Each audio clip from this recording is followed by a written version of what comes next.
여러분 진실하게 한번 하나님의 뜻을 순종하고 살아보려고 했던 사람들이라면 여기 이 중에 여러분 중에 그러면 여러분 자신은 도저히 불가능하다는 사실을 아마 애쓴 만큼 깨달았을 거예요.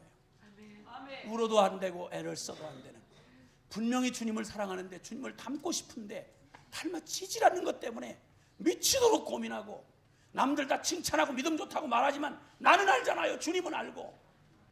보통 흔히 하는 말이 어떻게 사람이 육체를 입고 이 땅에 살면서 말씀대로 살 수 있냐는 거예요. 근데 성경은 말씀대로 살아야 된다고 말했단 말이에요. 내가 거룩하니 너희도 거룩하라는 거예요. 어떻게 하면 좋겠는지 미치겠는 거예요. 안 되는 거예요. 그러다가 제가 10년 만에 좌절을 겪은 거예요. 털썩 주저앉는 거죠. 나는 안 되는구나. 그때 주님이 저를 진정한 십자가의 죽음의 의미로 저를 끌어가신 거예요. 십자가로 저를 초대하신 거예요. 그래서 내 죄를 지옥에서 천국 보내준 그런 십자가인 줄만 알았다가 이 십자가야말로 나의 존재의 가장 영원한 나의 원리이고 능력이구나 하는 사실을 깨달은 거죠. 나 죽고 예수 산다는 갈라디아서 2장 20절의 고백이 바울만의 고백이 아니라 우리 모두의 고백이어야 된다는 사실을 알게 된 거란 말이죠. 오 주님, 이 진리로 우리를 십자가로 우리를 인도해 주시옵소서. 십자가로 우리를 인도해 주시옵소서. 십자가로 인도함을 받는다는 말은 예수님이 날 위해 십자가에 죽었다는 말은 우리의 모든 절망을, 우리의 모든 희망을 끝내는 거예요.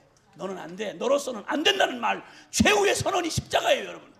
근데 여러분은 언제 십자가의 진리를 듣고 여러분 존재를 고민하면서 내 자신에 대한 절망을 죽음으로까지, 난 이제 죽었구나, 난 틀렸구나, 난 이게 산 놈이 아니구나, 나는 하나님의 의를 이루기는 전혀 불가능한 놈이구나, 이런 사실에 대해서 털썩 주저앉아서 그 죽음을 여러분이 실제로 예수님의 죽음이 곧 나의 죽음이라는 사실을 여러분 마음 안에 실제로 받아들였던 적이 언제냐 이 말이에요. 교리 공부한 거 언제냐 묻는 말 아니에요. 성령 체험 언제 했냐 이거 묻는 말 아닙니다. 여러분 언제 영접기도 했느냐 묻는 말이 아니라 그냥 한 가지 묻고 싶은 건 여러분에게 언제 이 십자가의 죽음이, 주님의 죽음은 여러분 감상이나 픽션이 아닙니다. 여러분 역사적 객관적 실제 사건입니다.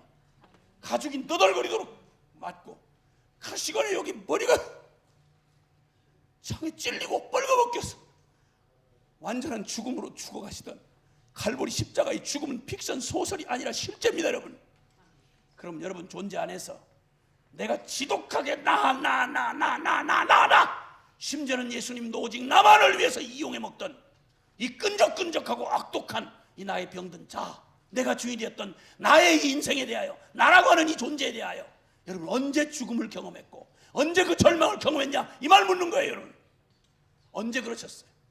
여러분 신학을 얼마나 하셨느냐, 얼마나 대단한 이 복음의 논리를 책으로 지어냈느냐 이 말 묻는 게 아니라 이 말이에요.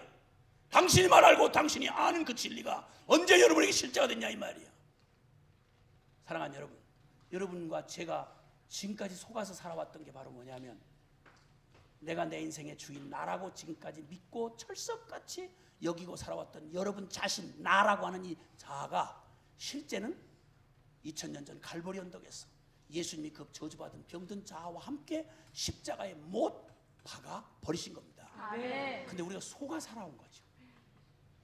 역사적 객관적 실제로 십자가는 이미 우리의 옛자아를 이미 십자가에 못 박았는데, 이게 로마서 6장 6절 말씀입니다. 우리가 알거니와 우리 옛사람 예수와 함께 십자가에 못 박힌 것은 죄의 몸이 멸하여 다시는 죄에게 종노릇하지 아니하려 함이니 이는 죽은 자가 죄에서 벗어나 의롭다 하심을 얻었습니다. 아멘. 여러분 우리 시공간의 제한을 받는 우리에게는 2000년 전이나 후가 굉장히 차이가 나는 것 같지만 영원이라고 하는 건 2000년 전과 후가 없는 걸 영원이라고 그러잖아요. 아멘. 그러니까 주님은 지금의 현재로 우리의 이 병든 자아에 대하여 주님 편에서는 이미 복음으로 끝을 내놓으셨단 말이야. 근데 문제는 우리 믿음 안에서 이게 실제가 아닌 거예요. 여전히 나는 나의 병든 자아, 익숙하고 길들여져 있던 이 병든 자아가 나인 양 안고 먹이고 입히고 으르고 치유하고 회복하고 이 병든 자아에게 질질 끌려다니면서 죄의 종노릇하고 살았다 이 말이야. 심지어는 주의 일을 하면서도, 심지어는 교회 안에서 주의 일을 하면서도 여전히 나의 인정 평판, 나의 오직 나의 만족을 위해서 주님조차도 이용하는 이 기가 막히고 사악한 이런 병든 자아를 추구하고 살던 우리의 존재로는 죽었다 깨나도 복음의 영광에 이룰 수 없다는 사실입니다.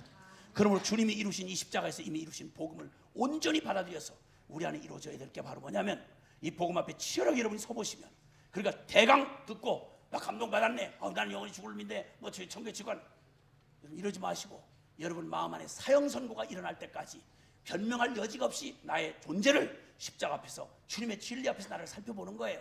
내 안에 선한 게 하나도 없고 나는 이대로 하면 그대로 지옥이구나 라는 사실에 털썩 무릎이 꿇어질 만큼 거기에 마음의 사형 선고를 받을 때 이때 십자가의 복음이야말로 부활의 복음이 이때 들려지면 이미 알고 있었던 복음이지만 이 복음이야말로 진짜 복음이 되는 거다 이 말입니다. 아멘. 이 복음이야말로 능력이다 이 말입니다. 할렐루야. 이러니까 인생 존재를 완전히 바꿔놔버리는 겁니다. 세상이 더 이상 붙들 수 없는 사람. 세상에. 그래서 갈라디아서 6장 14절에 바울은 말하기를 그러나 이제는 내게는 그리스도 예수의 십자가 외에는 결코 정죄할 것이 없나니 이는 세상이 나에 대하여 십자가에 못 박히고 나도 또한 세상에 대하여 그러하니라. 아멘. 아멘. 자기 자신에서 자유한 사람, 자아의 무서운 정욕에서 벗어난 사람, 진정한 자유인입니다. 그리고 벗어날 뿐만 아니라 내 안에 그리스도가 주인이 되어 예수 그리스도 그 부활의 생명이신 주님이 내 안에 진정한 생명의 주인이 되어 살아가시는 이 믿음을 가지고 온전히 오늘도 내가 아닌 내 안에 주님이 살아가시는 이 놀라운 진리 안에서 이 믿음을 따라 주님의 도구가 되어 주님이 기뻐하신 대로 주님의 눈물 있는 곳에 나의 눈물이 있고 주님의 마음 있는 곳에 내 마음이 갖고 이거는 어떤 영성인 경지에 가서 되어진 일이 아니라 우리는 불가능한 일을 십자가에서 이뤄놓으신 주님의 십자가의 복음만이 가능하게 하신다 이 말입니다.